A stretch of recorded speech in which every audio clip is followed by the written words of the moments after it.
escândalo envolvendo o Banco Master continua a se expandir e já é considerado por analistas e investigadores um dos maiores casos financeiros e políticos da história recente do país. As apurações da Polícia Federal, do Ministério Público e da CPMI e do INSS revelam uma rede complexa de conexões que atravessa os três poderes, alcança lideranças religiosas e envolve figuras de destaque da política nacional. No centro das investigações está o ex-banqueiro Daniel Vorcaro, preso desde março de 2026 e apontado pelo STF como líder de uma organização criminosa responsável por fraudes bilionárias, lavagem de dinheiro e manipulação de operações financeiras. A expectativa agora gira em torno de uma possível delação premiada, que, segundo fontes citadas pela imprensa, pode trazer dezenas de anexos e atingir autoridades de alto escalão. Mensagens extraídas do celular de Vorcaro mencionam nomes do Executivo, Legislativo e Judiciário. Entre os citados estão o presidente Luiz Inácio Lula da Silva,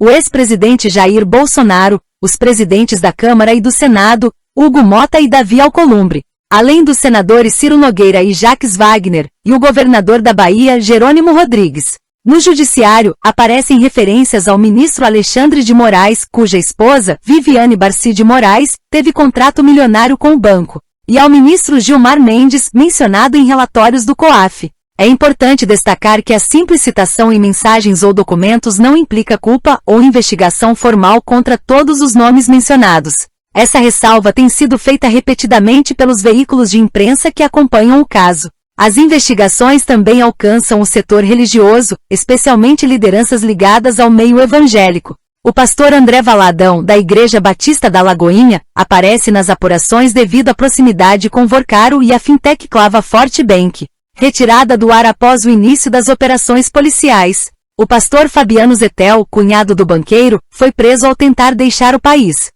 Outras lideranças como Silas Malafaia e a senadora Damares Alves, travaram embates públicos sobre a transparência das igrejas citadas na CPMI. No campo financeiro, o escândalo se conecta ao CredCesta, cartão consignado criado na Bahia e posteriormente operado pelo Banco Master. Investigações apontam que decisões administrativas podem ter favorecido a instituição, e há suspeitas de que a mesma estrutura tenha sido usada para descontos irregulares em aposentadorias do INSS.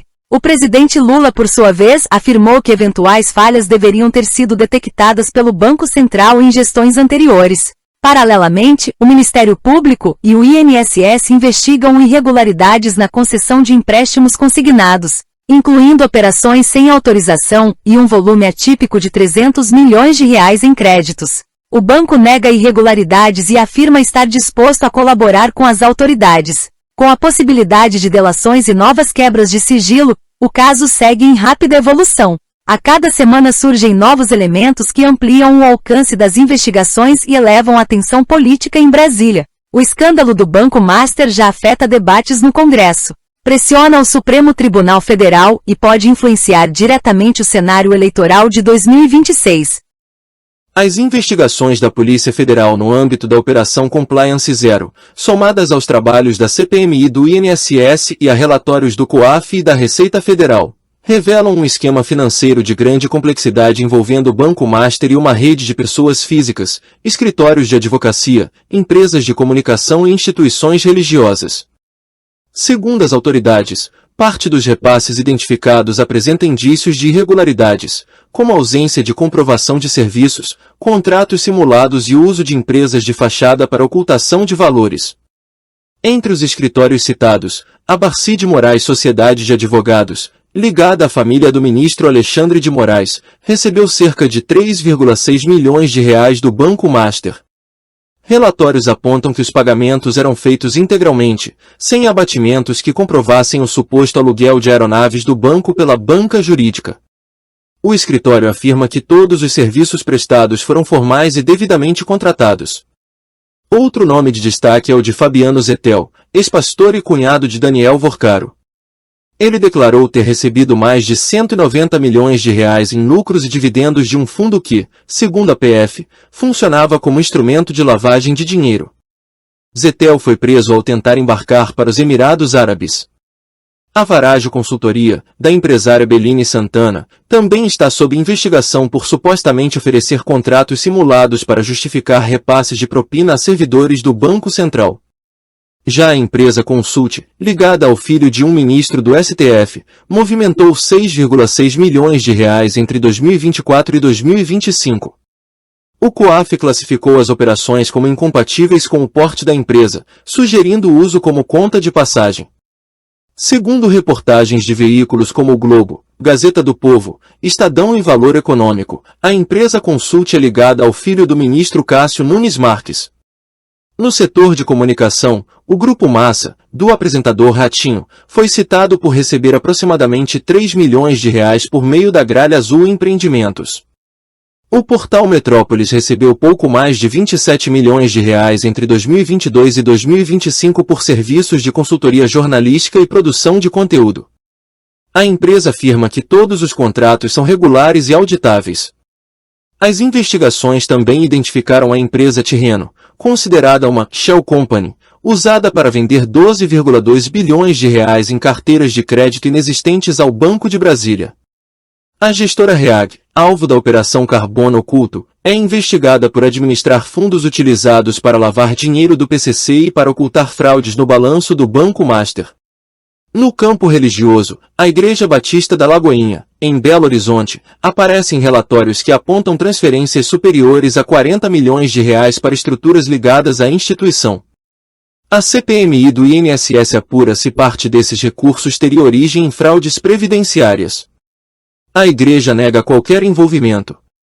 A fintech Clava Forte Bank, associada à Lagoinha, saiu do ar após o início das operações policiais.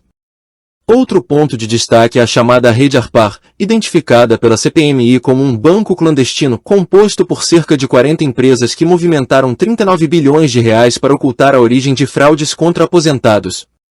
No âmbito administrativo, o INSS confirmou irregularidades graves.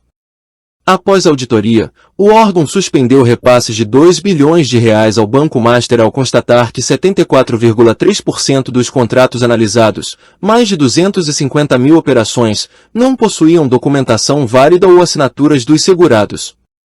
Segundo o Instituto, o volume de inconsistências é incompatível com operações regulares de crédito consignado.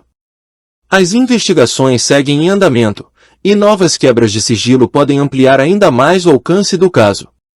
A Polícia Federal afirma que o esquema pode ter movimentado dezenas de bilhões de reais ao longo de vários anos, envolvendo desde fraudes previdenciárias até lavagem de dinheiro por meio de fundos de investimento, igrejas e empresas de fachada. As investigações envolvendo o Banco Master continuam revelando uma extensa rede de pagamentos milionários a figuras de destaque da política nacional. Documentos da Receita Federal e relatórios da Polícia Federal enviados à CPMI do INSS e à CPI do Crime Organizado mostram que a instituição financeira declarou repasses significativos a ex-presidentes, ex-ministros, dirigentes partidários e consultores influentes.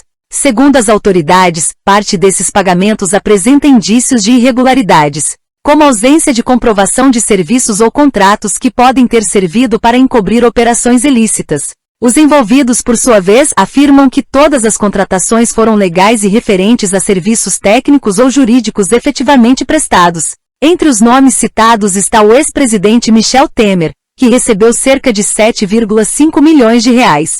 Segundo sua assessoria, os valores correspondem a serviços de mediação jurídica relacionados à tentativa de venda do Banco Master ao Banco de Brasília, o BRB. Temer destaca que os trabalhos ocorreram após o fim de seu mandato presidencial. O ex-ministro da Fazenda Guido Mantega também aparece nos documentos.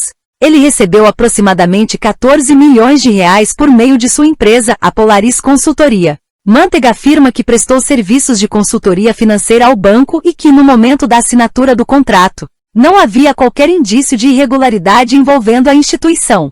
Outro nome de peso é o do ex-ministro do Supremo Tribunal Federal e ex-ministro da Justiça, Ricardo Lewandowski. Um escritório ligado à sua família recebeu cerca de 6,1 milhões de reais, valores que, segundo a defesa, correspondem a serviços profissionais de advocacia e consultoria jurídica realizados após sua aposentadoria do STF. O presidente nacional do União Brasil, Antônio Rueda, também foi citado por receber 2,1 milhões de reais por meio de seu escritório de advocacia. Ele afirma que o montante se refere a honorários por serviços jurídicos devidamente prestados ao Banco Master. Já o ex-secretário de Comunicação Fábio Weingarten aparece mencionado por recebimentos profissionais, que ele atribui a serviços de consultoria e comunicação.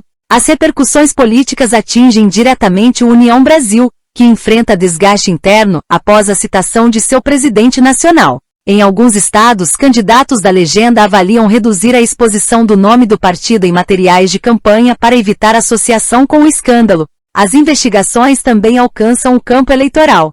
O empresário Fabiano Zettel, cunhado do dono do banco, doou cerca de R$2 milhões para a campanha de Tarcísio de Freitas em 2022. À época, as doações foram tratadas como legais, mas agora estão sob escrutínio devido a suspeitas sobre a origem do patrimônio de Zettel, que já foi preso pela Polícia Federal. Além disso, nomes como Ciro Nogueira, Hugo Mota e Davi Alcolumbre aparecem em mensagens de Daniel Vorcaro, nas quais o banqueiro elogia emendas parlamentares ou menciona encontros políticos. Até o momento, porém, não há comprovação de que esses parlamentares tenham recebido recursos financeiros do banco. As investigações seguem em andamento e podem avançar com novas quebras de sigilo e eventuais delações premiadas. O caso já se tornou um dos maiores escândalos financeiros e políticos da década, envolvendo desde fraudes previdenciárias até contratos milionários com figuras públicas de grande influência.